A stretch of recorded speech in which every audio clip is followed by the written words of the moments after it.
Most Minecraft players have built a mega base before, or at least they've tried to. But what about mega structures? According to Wikipedia, the most accurate and unbiased source of information, a megastructure is defined as anything big enough to crash your computer. Actually, I just made that up. Some of it. In the Halo franchise, feats of engineering such as Halo installations, artificial planets, and other structures like the Ark are sometimes referred to as megastructures. Since they're usually as large as Earth, if not bigger, in Minecraft terms, I like to think of them not as mega bases, but as the world you build your mega base on. With that in mind, I'm going to build Installation 00. For those of you unfamiliar with Halo, Installation 00, also known as the Ark, is a massive artificial structure many times the size of Earth, complete with its own artificial sun. Located outside of the galaxy, and used to build these things, the Ark is the setting for about half of Halo 3, and it's about to be the setting for this end dimension. Because I'd like to keep this project somewhat survival friendly, the end is the best place since it has several thousand blocks of void, and it looks a little bit like space. The one downside is I'm restricted to a max height of 256 blocks, and believe me, I'm gonna need every bit of it. Before beginning any large building project, I always establish some measurements. So, according to the wiki, the Ark is 127,530 kilometers in diameter, or 127,530 million blocks in diameter. Yeah, that's not gonna work. If it weren't for vertical height, then it might be possible, but then we'd have a disk world. I want the diameter of the donut hole to be the same size as the ring of the end gateway portals. This puts the measurement at 193 blocks. I want the diameter of the planetoid in the donut hole to be half of the hole. This puts the measurement at 97 blocks. I want the distance from the donut hole to the edge of the donut to be 194 blocks. This puts the diameter of the entire donut at 581 blocks. After eyeballing it and some finger measurements, I decided I want the big arm to be 755 blocks long. But here's where it gets tricky, because I have to factor in upward curvature. So I'm going to multiply 755 by 4 and get 3020. Now, I'm going to make a horizontal circle 3020 blocks in diameter, and take 755 blocks of the shallow portion of that circle, rotate it 90 degrees, and now I have the perfect incline for the big arm. Actually, it isn't quite perfect, because I didn't fully factor in these prongs with the numbers, and I ran out of world height. So these prongs will have to be flat, unfortunately. The length of the small arm will be 3/4 that of the big one, or 581 blocks, using the same incline. Once the prongs on the big arms are taken into account, the total diameter ends up at 2,383 blocks. First things first, let's build the planetoid. It's actually very simple. Using one world edit command, I can generate a sphere 97 blocks in diameter.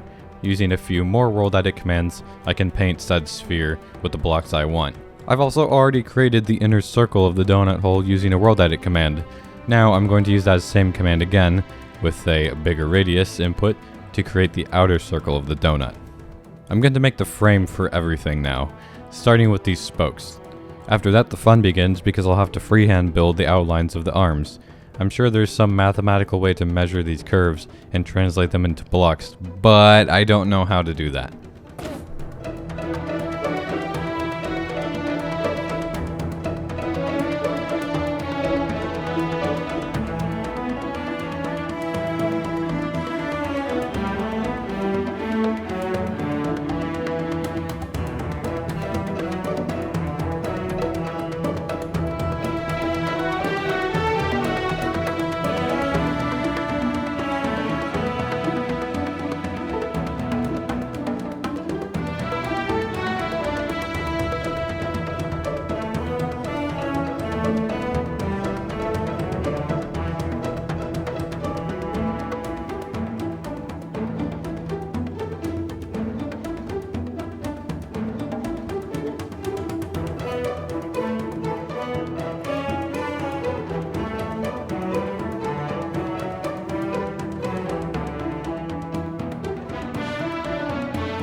This build is going to take way less time than you're probably expecting. That's because most parts of it can be divided into quarters, meaning I don't have to build every section of bottom plating or every arm. I just have to build one of each and copy it. That's what I did with the donut hole wall. I built a quarter of it and I copied it.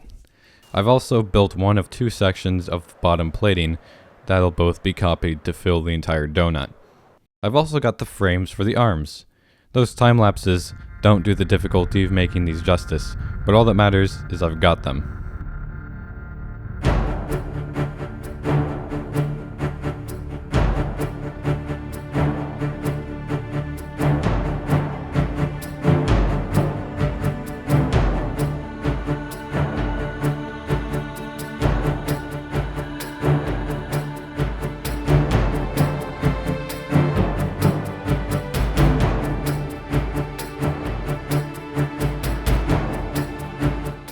It's kind of a shame this will all get covered by terrain soon. Of course, there'll still be the view from down here. I guess I should show you guys just how big this is on the map. You can't get a real idea of the scale normally because of this pesky thing called render distance.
Yes, I'm still only building one of these and copying it 3 more times. If I didn't do that, I'd already have had surgery for carpal tunnel by now. I'm even using builder's ones on the sections I'm making by hand. Actually, you can see me paste one of these arms right here, right now. My computer really doesn't like it when I do this, but that's just too bad.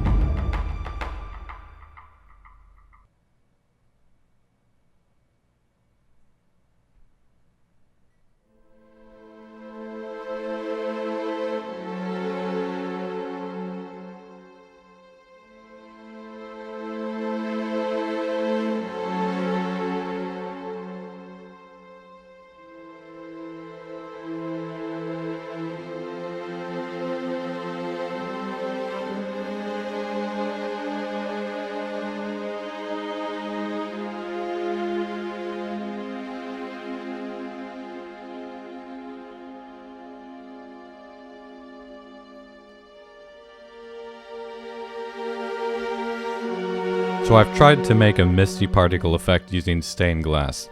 It's supposed to look like these pictures here. It's not perfect, but I think it's better than not having it at all. But there's one more atmospheric thing I'm going to add before moving on to the terrain. That's something. Do it while you can, Marines. As soon as we land, we're right back to it. Priority 1, secure a landing zone for the commander's frigate. Keep your eyes and ears open. We need all the intel we can get. Wherever the hell we are.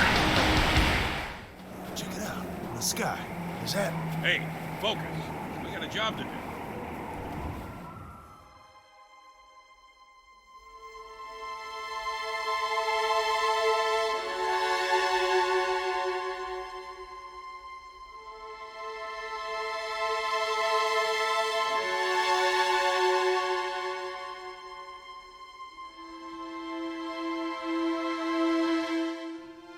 Behold! I built the entire galaxy in Minecraft. Oh my god, like and subscribe right now. Anyways, it's not actually done. I need to refine it more, but I think it's a good addition, especially given the end dimension, which normally doesn't have stars unless you use shaders. These being complementary shaders for anyone wondering. Now, anywhere you are on this structure, you can look up and see that you are in fact on the Farthest Outpost. Terrain, it's here! If you expected me to custom build terrain for this entire structure, think again. Instead, I ripped a massive circular segment out of the overworld and stuck it right here. The reason there's no footage of me doing that is because, well, let's see, my game crashed multiple times, lagged a ton, and it was incredibly boring and tedious. But it's here now. I positioned sea level halfway down into the installation to accommodate the mountainous regions of the terrain. I'm not interested in having them stick up 100 blocks higher than everything else. However, there still is room underground to build who knows what. I have a lot of repairing to do to this terrain as it's heavily damaged. Mountains are missing their tops, lakes are missing their floors, and the frame spokes got overwritten in a lot of places. And I have 8 arms worth of terrain to construct. Oh boy.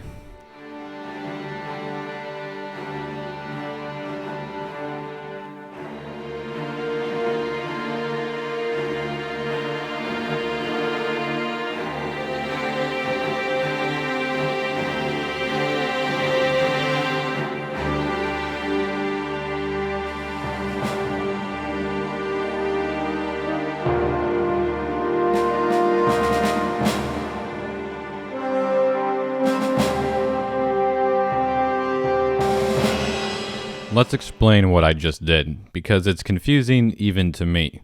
First, I took a massive rectangle of terrain and put it in the end. Then, I had to cut it into the correct shape for the big arm. That meant I had to make a mask, which required going block by block with a reference of the correct shape. Once I had a mask of one side, I flipped it and used it to erase the other side. That meant I had 2 things, a piece of terrain in the correct shape, and a reusable mask for the other 3 arms. But this is where it got tricky. I had to bend my piece of terrain into the correct incline for the arm, as obviously the arm isn't flat. This meant I needed an incline reference. Then I had to make a giant selection each time the incline went up by 1 block, and each time that happened, I had to shift the appropriate section of terrain up by 1 block. And so now I have 1 arm with its terrain and another partially done here. Now I have 4 big arms with their terrain, and I need to figure out how to diagonally bend the small arms. Although first, I still have to go through the steps of making a mask to cut out the correct shape.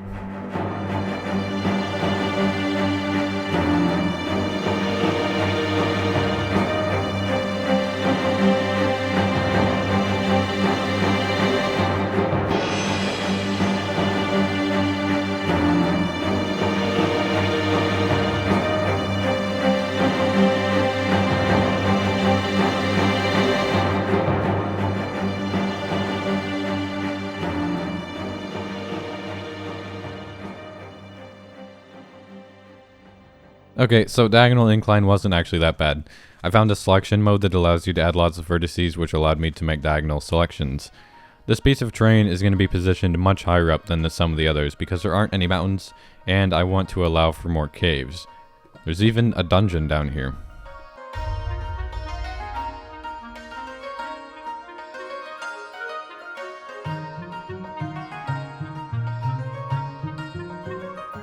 I managed to get most of a village in this arm. And this is the last arm that needed terrain. In other words, I'm not done.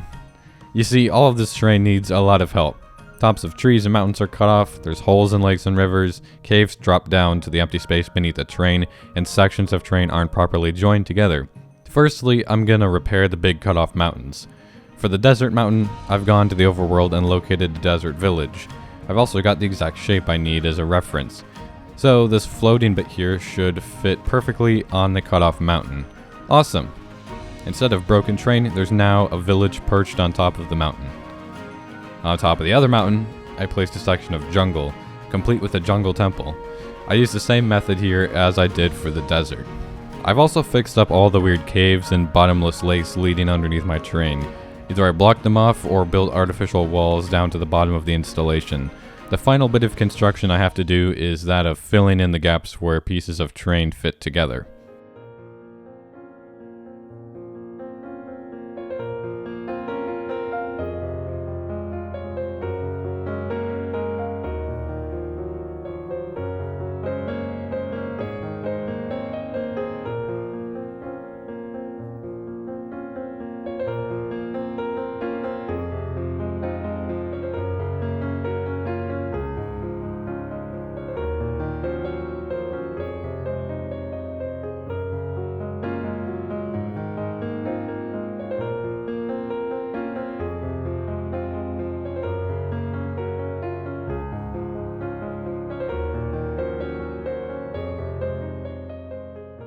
Yeah, those small areas took multiple hours to fill in.